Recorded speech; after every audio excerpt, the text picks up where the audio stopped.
Good afternoon, everybody. Welcome to the first edition of the Responsible Regions Dialogue.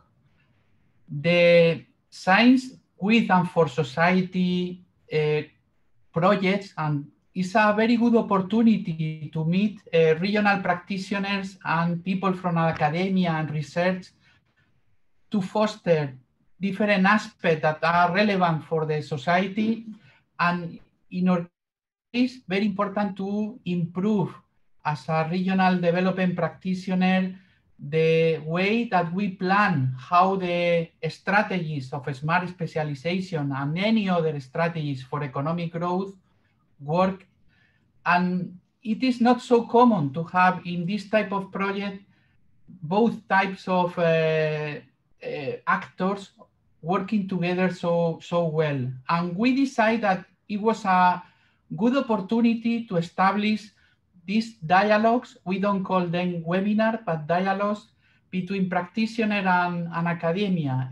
Every Thursday, every month, on the first Thursday of the month, we will organize one of these dialogues. We will have a practical presentation followed by two panelists that will react and will initiate a dialogue that we expect that will be fruitful for all of us. We should profit all the capacities that this type of technologies, we are in distant connection, do. So don't hesitate to write whatever you consider in the chat, because we will read that or we will give you the word after the presentation. As well, is a moment to promote other activities, calls, partner search, or whatever you consider that is related to the topic. In any case, I will give a general overview at the end of that. If you could pass the slide, Giacomo? Yes. I'm going to give you the normal housekeeping rules that all of you already know, because we are now used to participate in this type of events. So we appreciate that you switch off the microphones, but try to share information and provide as much as possible feedback, because we consider this is a dialogue. We are going to organize this type of event that will last 1 hour. So we will go directly to the point.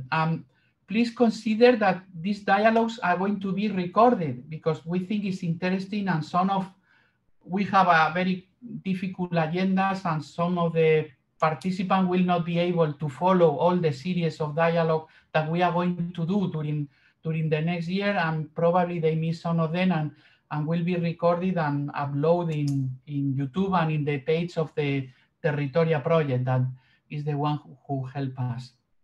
So please pass the slide again, Giacomo. Today, and I'm going directly to the point, we have the privilege to have Mr. Oberreiter from Business Upper Austria.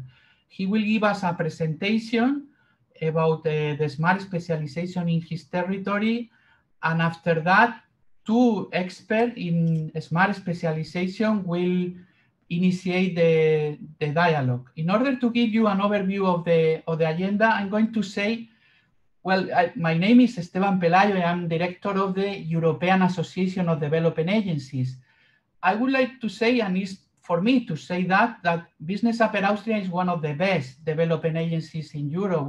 It's really a privilege, and it's my task to say you that.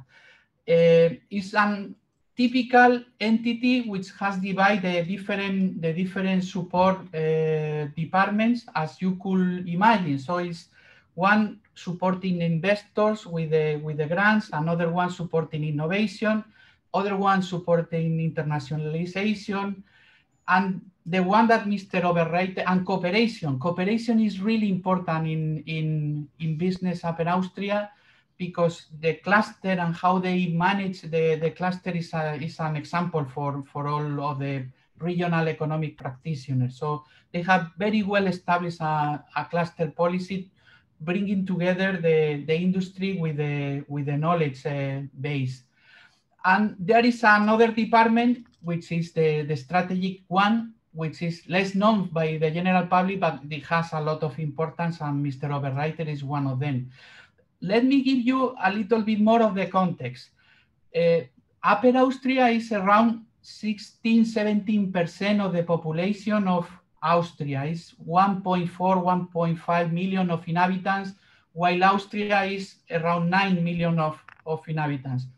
However, they have the 25% of the industrial GDP of the country, and they have the 1/3 of all the exports of the country.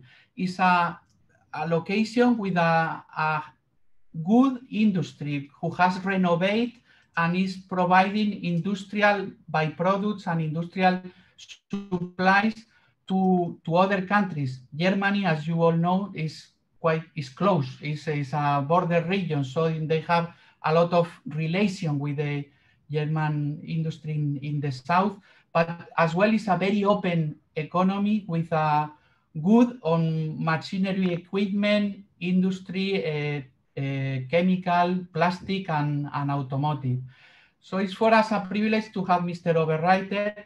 Then later we will have another practitioner, which is Carmen Sillero, that I will present later, but is the person in charge of the Smart Specialization. She's an expert that combines the theory, because she's very close to the Joint Research Center, is in the same quarter, but as well, she is really the person who works in the Smart Specialization and will give her views about what Mr. Oberreiter is going to say. And then we have Fernando Mérida. Fernando is from the other side, but as well has come very close to the practice and in the Joint Research Center, and will give us as well his views about the things that we are going to listen. Without no more introduction, I will like to give the word to Mr. Oberreiter. Thank you for being here. And please don't hesitate to ask questions in the chat if you have any. Thank you very much. So thank you very much, Esteban, for your very, very kind introduction. So I'm not so sure if we are really one of the best, but we never stop learning from each other and so on. And I think this is the important thing to get even better. Yeah. So being never satisfied. So first of all, a very warm welcome from my side, and thank you very much for the invitation to present our new strategy here in that group, because I think it's really quite interesting, because we have done really, I would say, a completely new way, like we are used to do it. And first of all, probably give me the chance. We have done a very nice video, so it's 3 minutes, and probably this is a good starting. So probably can look to the video first. Thank you.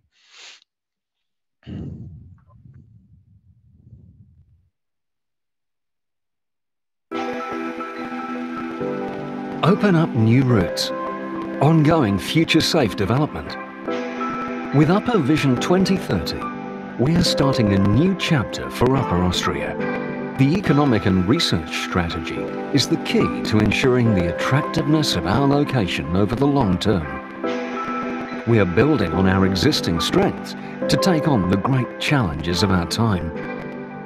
Without following every trend, yet keeping pace with the pulse of time.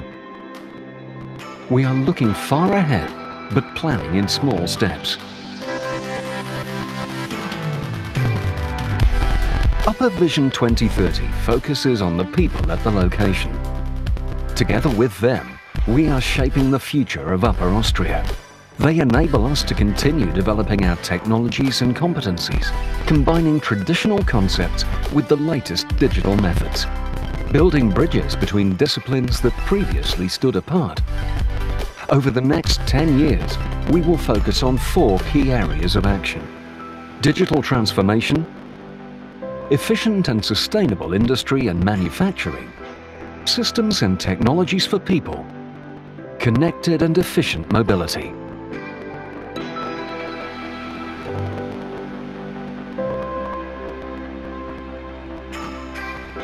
Die digitale Transformation hat Auswirkungen auf nahezu alle Lebensbereiche. Sie ist Weichensteller für die Wirtschaft und die Industrie. Durch die Nutzung von Daten können wir neues Wissen und Wertschöpfung erzeugen. Modernste digitale Technologien wie künstliche Intelligenz schaffen eine Zukunft neuer Möglichkeiten. Damit die Verbreitung von KI in der Gesellschaft Vertrauen findet, brauchen wir sichere und zuverlässige Systeme. Wir müssen den Menschen in den Mittelpunkt der KI-Forschung stellen.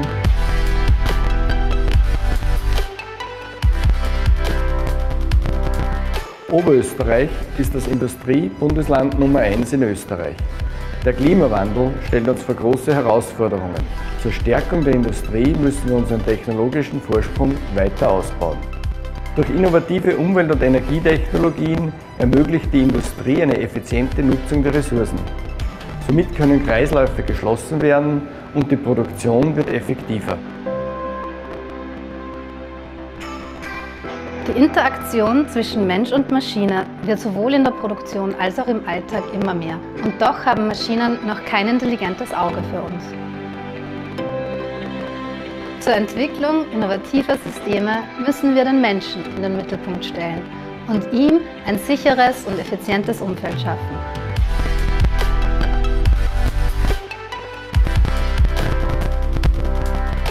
Der Strukturwandel im Mobilitätssektor hat einen wesentlichen Einfluss auf unsere exportstarke Wirtschaft. Er führt zu neuen Chancen, aber auch neuen Anforderungen an die Zulieferindustrie. Damit wir auch weiterhin ein international begehrter Partner für innovative Mobilitätslösungen und Komponenten bleiben, gilt es, neue Technologien und Systeminnovationen aus Wirtschaft und Forschung zu nutzen. With Upper Vision 2030, we are prepared for future challenges. We harness the power of industry, research, education and policy making. Together, we will strengthen our position as a top region for innovation.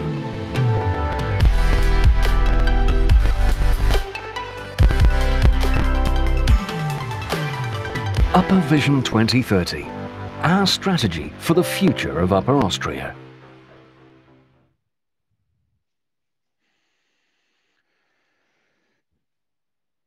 So, thank you very much. I will share now my screen. So, you should see it, hopefully.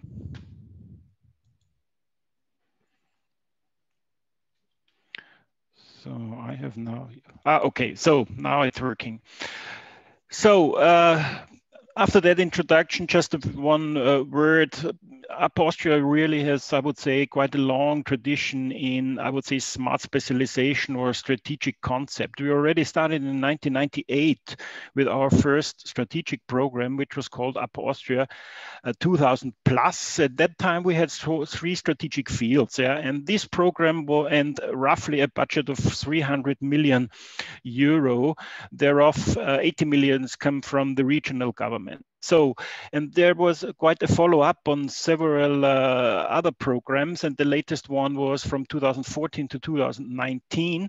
And just remarkable was that from 300 millions, we went up to 1.4 billion euros, and from 80 million, we went up to nearly 500 million euro of regional money, which is supporting these strategic programs. We are now, just to give you a figure, with Upper Vision 2030, we try to increase again, and we take some, I would say, investment of nearly 1 billion euro of regional money. So this is our budget we have for the next 10 years. So not going too much in detail to the past, but in the past, we had a very, very, I would say, wide, I would say, process, and we tried to have really, I would say, a bottom-up approach.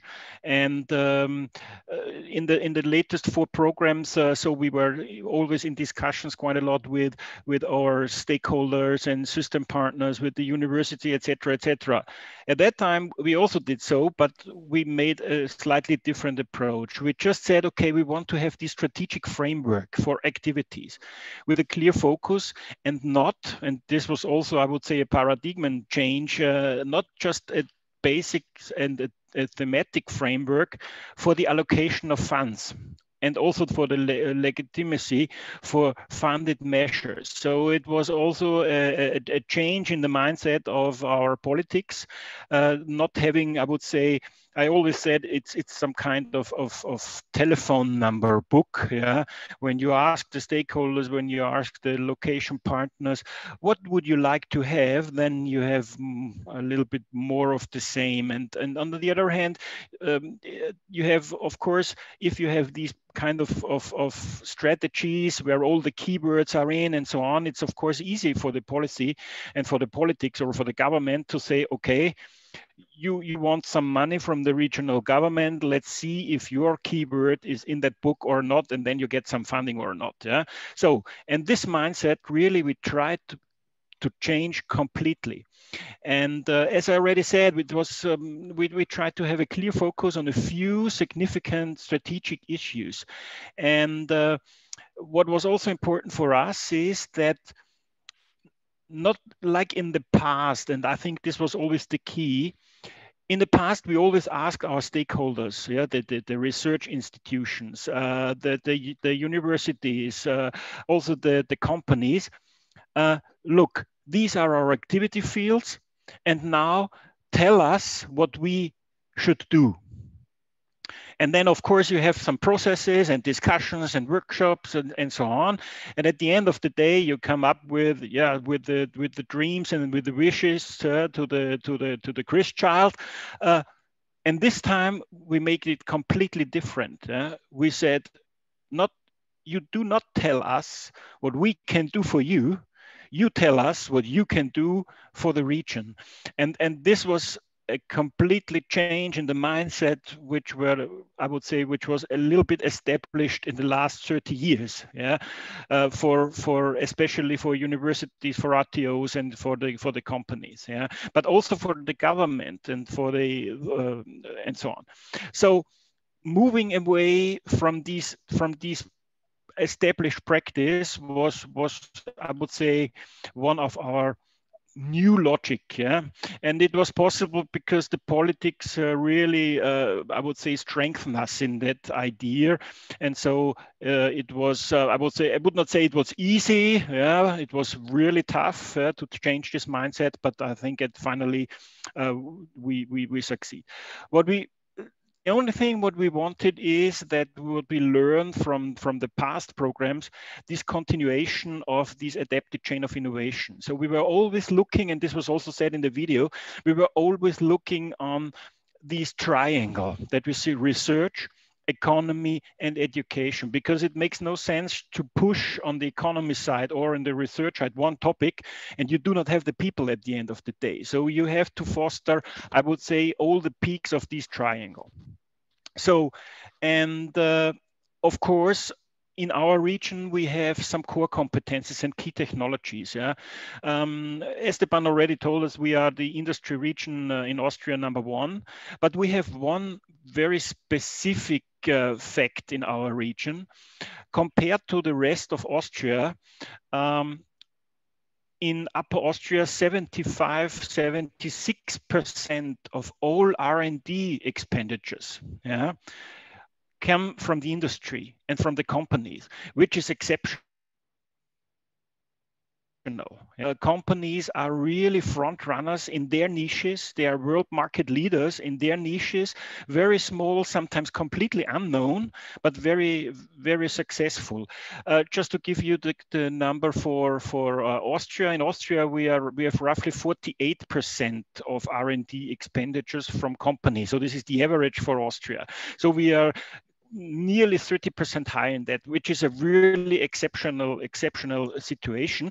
And that's why we have to build up on these core competencies, the existing core competencies on the companies, but also on the universities and RTOs, which we are building up in the last 10, 20 years. And this is something you cannot switch on or off on trends, etc. So this is very important to know.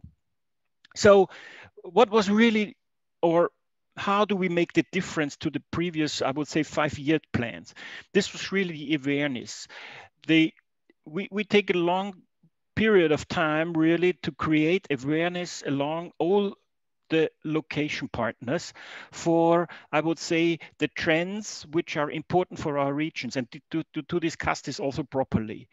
And then, of course, the direction. The point is here not to start a study or etc. etc. So it's more to have clear and transparent decisions why we do something and why we do not or don't do something. Yeah? And this alignment. So the alignment, I would say, is one of the core things to say, okay, we focus on just a few activities per year, but in that respect, we are completely aligned. So all the locations partners should go in the same direction. And this is also, I would say, a paradigm wechsel. We do this now we always had somehow an annual process, but this annual process was more, I would say, on the monitoring side. And we widen up this process also on a more strategic side to discuss, I would say, so light tower projects, and just a few one, but we want to make sure that for these few, and few meant 3, 4, 5, not more for the region, but for these light tower projects, all the location partners, all the stakeholders go in the same direction together with the politics. Yeah. And for that, of course, it's the commitment. Yeah. So alignment and commitment. This was, I would say, these are the keys in the new program. So how do we start? I said already that we were used in our region to have a clear bottom-up process, yeah, to ask everybody, more or less. Yeah. At that time, we made a little bit, I would say, a difficult approach. We started quite strongly from top down. And then after certain periods during the development of the strategy, of course, we asked our stakeholders. So we had a mixture of bottom up and top down, but the idea was clearly out of trends, and we have done this with external expertise. So we took Fraunhofer easy in that respect, because they have an instrument with this scenario analysis and so on, which was, I think, a completely new approach also for our region to validate and to select the trends which are robust, because we do not have a glass ball and know exactly where the future went to be, or where and how the big trends are in our region, but we know at least some scenarios, and from these scenarios we are try to identify the robust topics, the robust trends, which are very necessary independently how the final scenario will be. What are the key trends which are important for our region? And after that, after we have that, and this was possible with, I would say, a clear steering and working structure we had. So we had a very small strategy group and the steering group, which consists on really, I would say this was not more than the dots you see here. Yeah? So these were 10 to 12 people from the government, yeah, from politics, but also always one member of the Chamber of Commerce, one member of the Federation of Upper Austrian Industry, etc., Chamber of Labor, the Directorate of Education, and so on.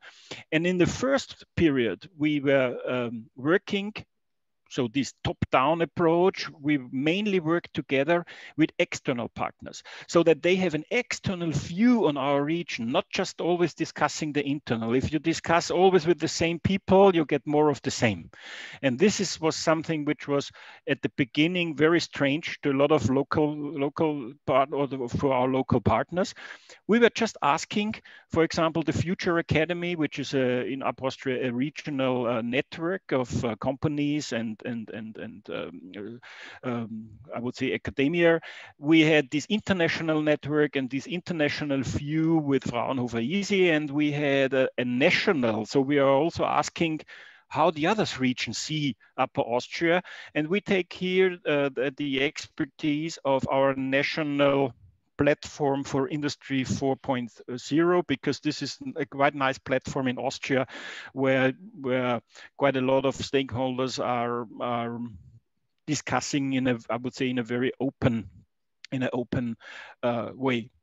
So, and our idea was clearly how do we manage not to jump on every trend, because the trends come and go and disappear. It was Industry 4.0, now it's artificial intelligence, then it was blockchain and so on and so on, but still keeping ahead. And this is the thing. And I will a little bit concentrate on one thing, which is because for our region very important. This is fit for a sustainable solution. Yeah?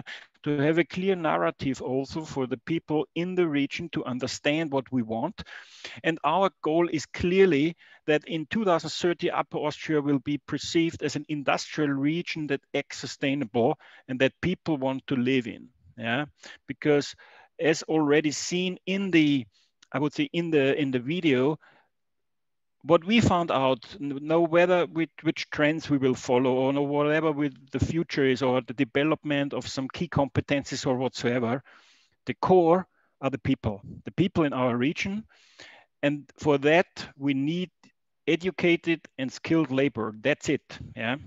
This is the core of the success. So we will do we will foster this peak. And just to give you, we have also in place a strategy specifically on this topic, which is called Workplace Upper Austria 2030, which is our clear strategy for education and skilled labors.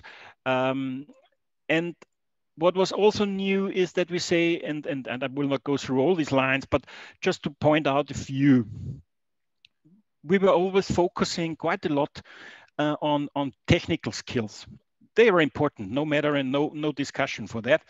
But it's also that we see it's more and more important to have these intercultural aspects, foreign languages, these building bridges, divided disciplines, etc., etc. So there's interdisciplinary thinking. This is more and more important. Yeah.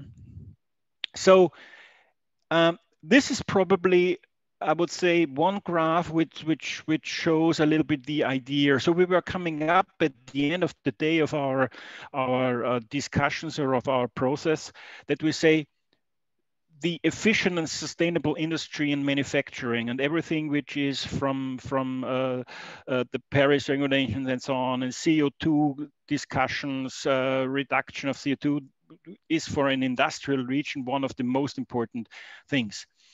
We cannot influence that because there are sometimes political regulations, there are new borders for things like that. So anyhow, we have to react on that.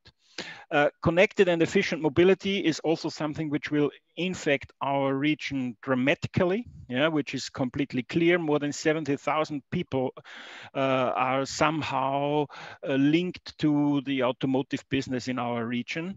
So this is very so.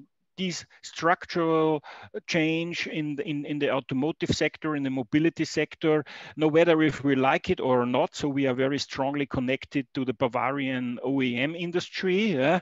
But there are a lot of new players and so on. So this is very important that we react on that. And then, of course, these systems and technologies for people, it's like in the video. So this interaction of machine and people, and also here, it's the people are in the center. And I would say, I always said that the flower on the right side, we do not interfere in the individual strategies, in the autonomous strategies of a university or of the RTOs or of the companies. And as I said, we just want to have 3, 4, 5 light tower actions per year where we have aligned activities. And this needs, as I said, commitment. And I just give you an example how we do so. So we clearly define for these kind of for these activity fields, and I just take the field of activity, efficient and sustainable industry and manufacturing. Politically defined targets, of course, are very relevant for our region. Circular economy is very relevant. Security of supply, affordable environmental compatibility, and all these things are very, very much of importance. And what did we do? So in a yearly process now, and this is, I would say, the big difference before, because all these keywords and activities were firstly written in one book, lasting 5 years, and then so with this. Now we do this in a yearly process. We ask every stakeholder in the country, every location partner, what is your contribution next year to our goals? And then we have a matrix like this, yeah. So awareness, information, qualification, and higher education, building up competencies and transfer to the companies.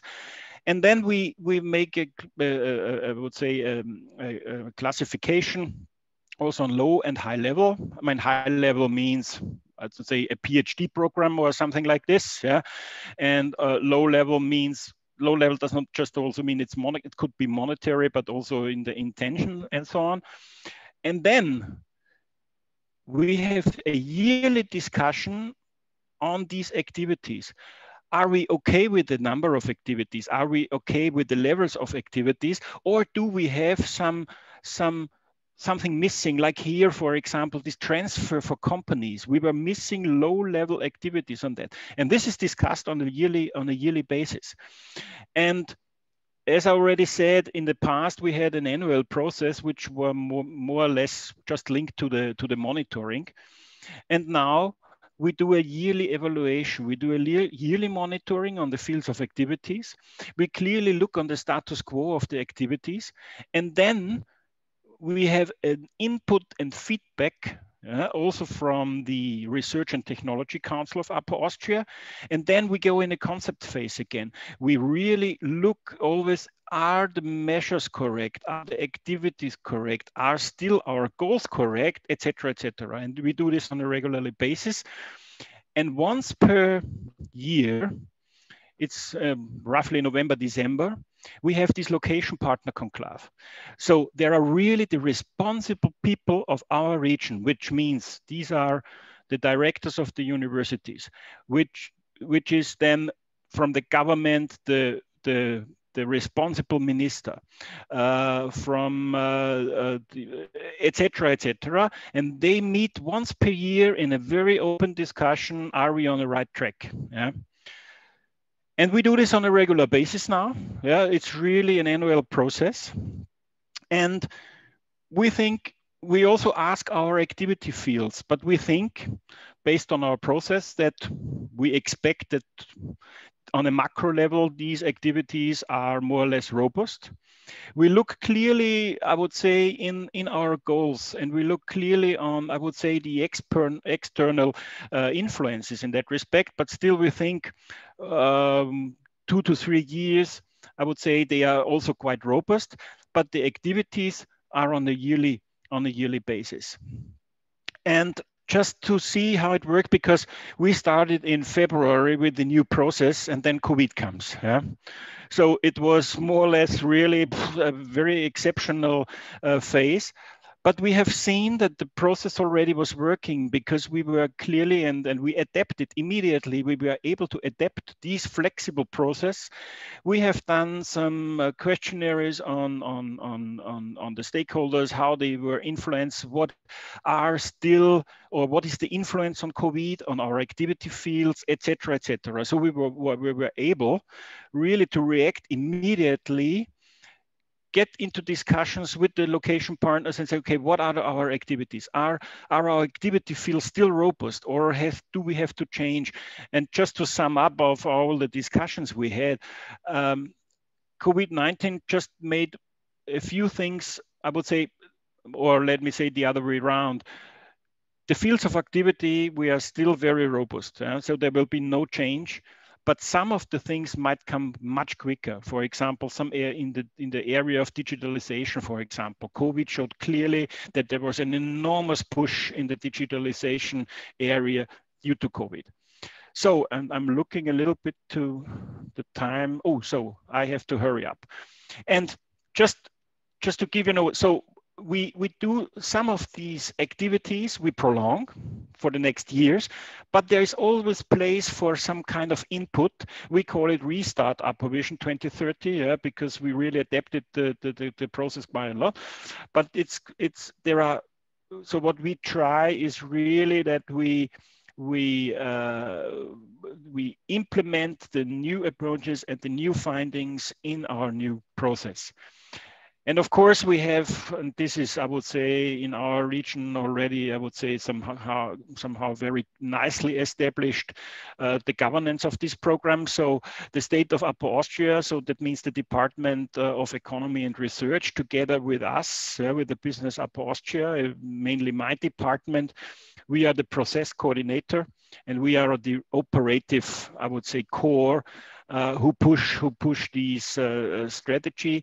And then of course we have these, as I said, this conclave once per year, but there is also some operative group who is working more in detail on some projects. And of course we have the politics, and which is also new, we have now these regular expertise and external supervision on the whole process. So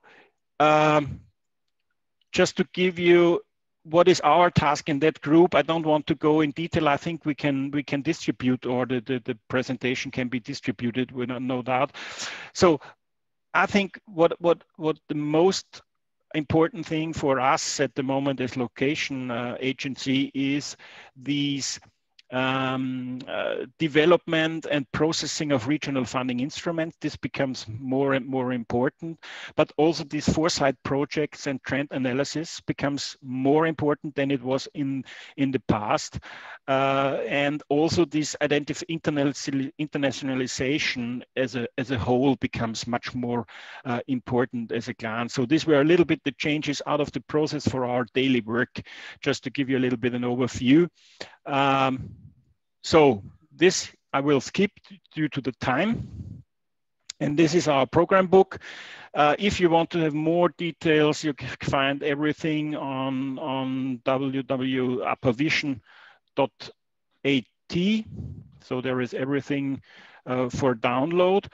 And we will have a yearly program now, which is then also available on download for all, I would say, all partners, all people within the region. So we have a very high transparency also, which is also very important. So thank you very much. I'm open for questions. Thank you to you because it has been an excellent presentation, and for me it has been shorter. It's not that you have passed the time at all, because it was very interesting. I take very much the idea of a practical implementation of a yearly supervision of the priorities and like we say, a continuous entrepreneurial discovery process, in fact, for the whole strategy, which is very relevant. Before the question, I would like to ask our panelists to give their vision and their ideas about what they think, because they are as well expert and practitioner on the things. And the first one is Carmen Sillero, the head of the strategy of the development agency from Andalusia, Agencia IDEA, and with a similar profile as you. And I think Carmen will have very interesting insight. Carmen, the word is yours. Thank you very much. It has been a great presentation. I think it's an amazing experience to how such an industrial region like Upper Austria has developed a strategy that has been very interesting for me to notice the way of the strength, the maturity, the robust of the ecosystem, and how this robustness is reflected in the strategy, because the way in which the strategy has been designed, but also the size of and the way the priorities the strategy fields has been designed is very, very interesting. Interesting just because you are not thinking about the domain, it's not thinking about, it's something that makes the trend, that makes the long-term issue, that relate with the capacities. Even it's so industrial based, because it's something that is very evident. The strength of the industry in the strategy is so human based, and having the human capacities in the center, that is a very good image of the strategy. How industrial, how technological, and strategic could be focused is something that is very, very clear in the strategy. It's very technology focused, very long-term view, and I think the check that the COVID impact has made in the process, where our colleague has mentioned they have to review the exercise they were doing because the COVID, is the proof that the strategy was in the very good track, was that the changes were not important because the right priorities, the right trends, the right domains has been identified.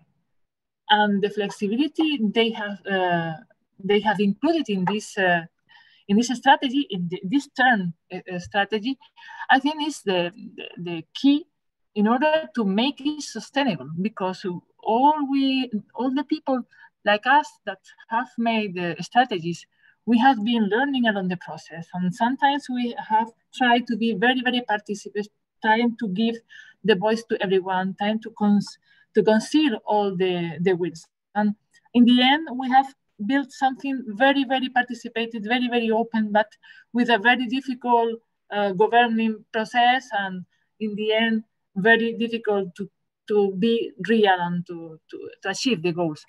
But the way in which Klaus has presented, how he has asked the business sector, what are you going to put, what are you going to offer to the region? And this has been the question made for the business sector, make very, very, I think very wise, the way to build the strategy in order to create this commitment, this alignment. I think this is a very, very good reference for all the practitioners who are now designing the strategies, changing the way of asking business sector and academia, and having a very clear approach in how the strategy has to support the ecosystem in order to have clear view about where we have to look at, have a clear vision about the capacity the region have to reach in the future in order to face the challenge about digitalization, the mobility, how the society needs to have skills, and put this all these needs of innovation towards these challenges, but asking the business sector about their commitment, about what are their part in the process. So I think it's the strategy of the front runner, as he have mentioned. I think is very interesting to track how Upper Austria is doing in the future, and I hope we have the opportunity to follow very closely in order to keep on learning. Thank you very much, Klaus. Thank you very much. Yeah, but I can tell you, it was sometimes really, really tough discussions. So in the presentations, it looks very clear and it looks very easy going, but it was tough really to change the mindset of, I would say, a 30-year mindset changing into a completely new approach and way of thinking. Yeah. I can understand perfectly. I'm going to give the word to Fernando Mérida. if you know the S3 platform of Seville, you are lucky, because they are the service of the European Commission from my side more open to the regional practitioners. Since the very beginning of the design and concept of the smart specialization, they have been really operative, flexible, and always close to us, giving guidance and helping us. And Fernando is one of them. I will not say one of the best, but it is really one person very close to us, and we has helped us as well in the past very much. Thank you, Fernando, for your contribution today to this discussion, and we would like to listen to you. Yes. Okay. Thanks a lot, Esteban. It has been very, very kind of you. Your very kind words, and thank you for inviting the ERC to this event. This is really interesting event, and we appreciate very much this opportunity to see how the new strategies are evolving, how the new models are being designed in different regions, and we are now having the first look to these new models. And this is, I have to admit that this is the first one that I have followed so closely. So thanks also a lot for to Upper Austria to give us this very interesting presentation. And I have read the executive summary, and it's quite interesting. And as Carmen has said, there are so many interesting things, and and it's so relevant how you have been trying to combine this new bottom-up, top-down approaches, Klaus, that I have to congratulate you for the work that you have done. And I can understand perfectly the difficulties of being successful in this exercise. I think that one of the most important elements that we have now to consider is how we have been in this evolving process. 7 or 8 years ago, we were very much involved in the bottom-up dimension of the smart specialization strategies. In fact, it was the key element probably of the model. And some years ago, we have realized that it is necessary to combine this bottom-up approach with the top-down directionality.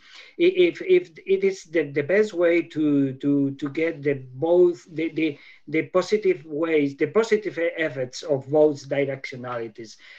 And in fact, this time that we are living now, that we all are now involved in very complex times. The economies are facing the great challenges of recovering the activity in many sectors that have been very deeply impacted by the COVID crisis. And although there are in place many initiatives now trying to reduce the very tragic effects that this situation is happening in the economy, I think that we need to have this kind of dimension that you have offered, Klaus, the dimension of to create something that could be sustainable.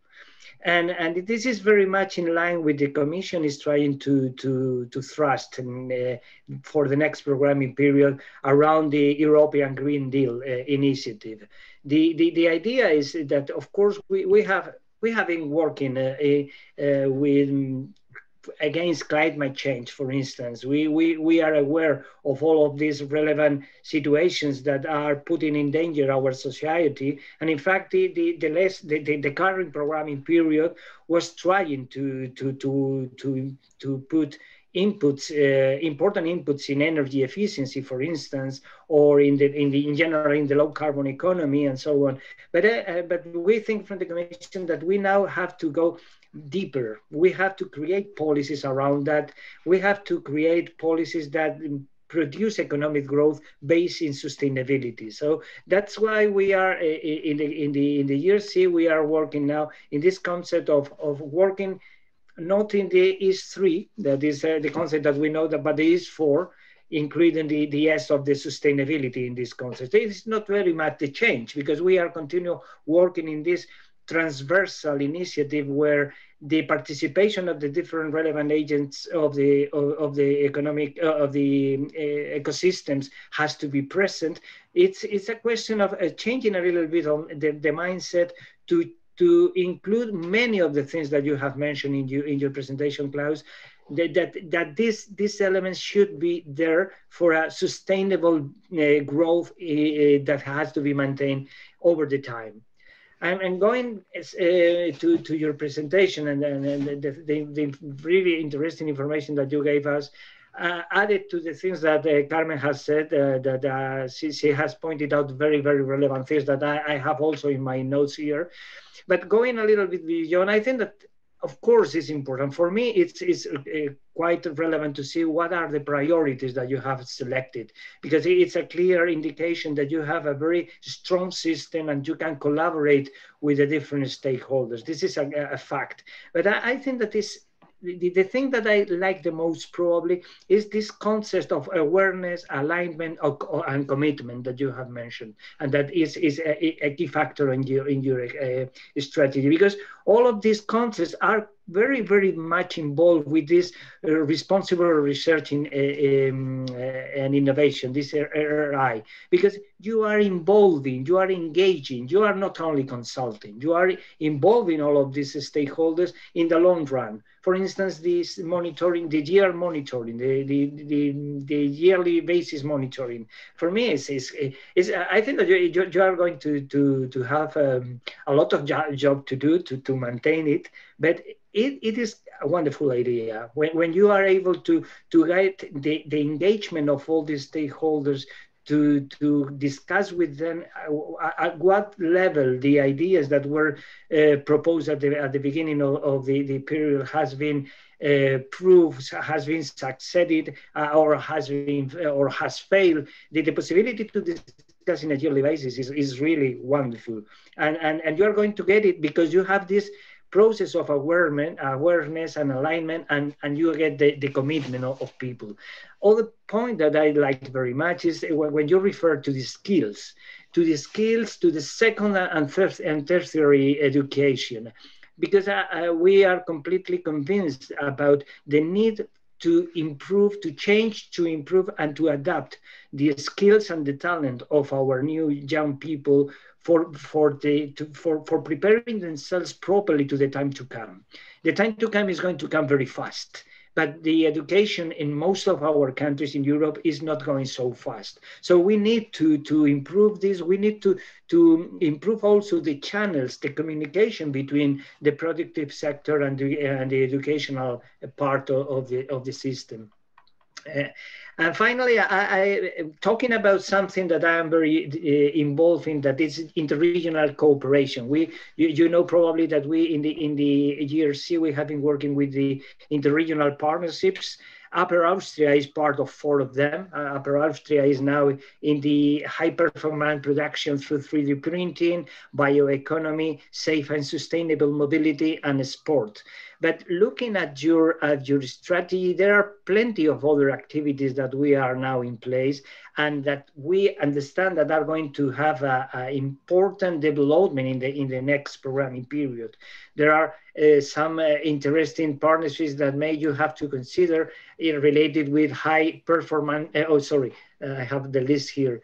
Regarding to artificial intelligence and human-machine interface, personalized medicine, medical technologies. You have a lot of job to do in your strategy in this field. So as we are always trying to convey this message of the importance of interregional cooperation, to make stronger, to reinforce the European capacities more in these times when we are fighting for this European sovereignty that we have discovered that is quite important when facing these difficult situations. Probably I would suggest, if I may, to try to reinforce your interregional activity with these existing partnerships. But I'm finishing now. Again, congratulations, because the strategy is really impressive, and the approach that you have had in my view, is one of the most stronger, the most strong elements of the strategy. So thanks a lot. Yeah, thank you very much. Don't know what to say about all these polite things. Yeah, so thanks a lot. Okay, I'm going to ask you questions. For example, Nikos Tharis made you a question from. He's a researcher from Greece, and he's asking you a couple of questions in the chat. How do you include society as well? And because it's already clear that you involve government, business, and academia, and how you include the society, the local community. And the second question is, in your annual monitoring, do you have any metrics related to the question related to gender? How the high-tech creation, for example, is related to women? But probably yes. So first of all, if you probably remember these structure during the development, yeah. So there are we really try to so every dot more or less is a representative of a huge network in the back. Yeah? This comes from, I would say, nearly every institution. So this is, I would say, also our involvement of the society. So we are in regular discussions with quite a lot of people. As Esteban already said, we have a very, very strong network in our clusters. So in that respect, we have regularly discussions with a lot of people and of course, the other thing is that there is a lot of awareness and communication. This is also important, but this is mainly also done by other instruments where the government or also policy is in line with us. And there is generally a very, very open, I would say, open mindset in our region on discussions, and we are very open if somebody tries to get into touch with us. This is one thing. So secondly, yes, of course, we are looking very carefully on this gender topic, not even on so in all our evaluation, what we are doing, we always look very carefully on this gender aspect, because this is, I would say, a pool where we still, I would say, not, there is a lot of room for improvement to get more and more women and so on into the process, but also into every kind of field. So we are looking very carefully on that. Yeah, and of course we have a measure also on individual projects or in the instruments. If we have regional calls, for example, to foster a certain topic, if somebody's project partner or whatsoever, we are looking clearly on that, and there are also measures set for that. Yeah. Thank you, Klaus. We are almost in the end. So if you want to make any other question, don't hesitate to contact us and we will transfer to Klaus. The question related from Nikos is very relevant because we are in the framework of the responsible research and innovation community. As you may know, there have been 3 new projects already approved, and together with this type of open science, ethics and gender issues and this type of things, we try to involve and to have a better second generation of smart specialization strategies. Let me give you some advice in general. The first one is that we are going to continue with this type of dialogues. We hope more dialogue in the future, and the next one will be on the 17th of December, and the other one in the 21st of January at 3 o'clock Central European Time. If you don't want to wait until 17th of December, you have a very good opportunity to learn more about responsible research and innovation and how to transfer research and applied research entities in the event that the GRACE project is going to organize on December the 1st, and they will as well analyze the themes of gender. It's organized by the European Science Foundation. more things that are really interesting for the community of responsible research and innovation are the Smarter Conference. There have been 2 already that you could follow on YouTube, and there are another one on the 24th of November and the last one on the 3rd of December. And this is all from my side. I thank you very much again, Klaus Oberreiter, for giving us the vision. Really, I never thought that it was impossible to have really a continuous entrepreneurial discovery process and discuss about the whole priorities every year. We will see how your generation of smart specialization goes, and thank you very much to you. Thank you very much to Carmen Sillero and to Fernando. This is all from my side. Thank you. Thanks a lot. Thank you very much. Yeah, and stay healthy. Yeah, yes. You too. Thank you very much. Bye. Okay. Hasta pronto, Javier. Bye-bye. Thank you. Bye-bye. Bye.